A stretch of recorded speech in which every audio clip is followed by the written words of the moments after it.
5 hours yesterday. First, she spoke before a House committee, then the Senate.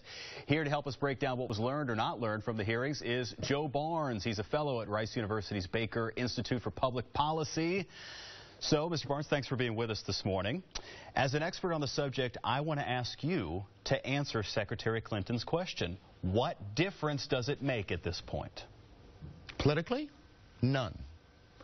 There might be some information developed in upcoming weeks and months that could alter procedures within the State Department. But in terms of the politics of it, I see this is just the end of an attempt to make it a political issue that's essentially failed.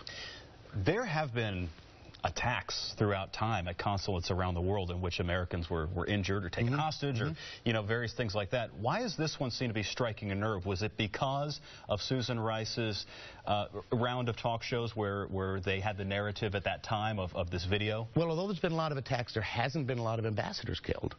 I think the last ambassador killed was over 25 years ago. So it is objectively a big deal. Secondly, I think the very confusing circumstances immediately after the killings led to a lot of questions being asked. And, of course, it occurred during a political campaign. And so, not surprisingly, became a political issue, which is not, by the way, anything sinister or pernicious. In your experience, was her testimony and the emotion with which she presented her testimony, was that unusual in hearings like this? To the extent that she broke up when she discussed the dead Americans, yes. But that's something that rarely comes up in these sort of hearings. So it is sort of an outlier in a way, yeah. What do you think we learned, if anything, from Secretary Clinton's statements yesterday? I don't think we learned anything particularly new, but we did learn some things, and one thing is very clear, which was there was a series of very, very bad decisions that were made regarding security prior to the attacks. Moving forward, do you think that there are going to be changes made as far as how we conduct business overseas because of this? Or do you think that this is just an isolated incident?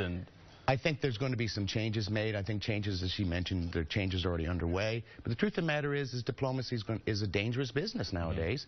And although I hate to say it, there will be attacks in the future and there will be deaths in the future. I want to switch gears just briefly a little bit because you have expertise in the energy field as well.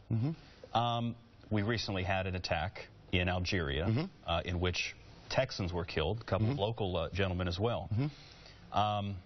Has life gotten more dangerous for Americans, not only statesmen and ambassadors, but American employees who are working overseas? I would say on balance probably yes, but it depends on the country. It's probably less dangerous in some areas and more dangerous in others. I think it's probably more dangerous in Arab countries in general.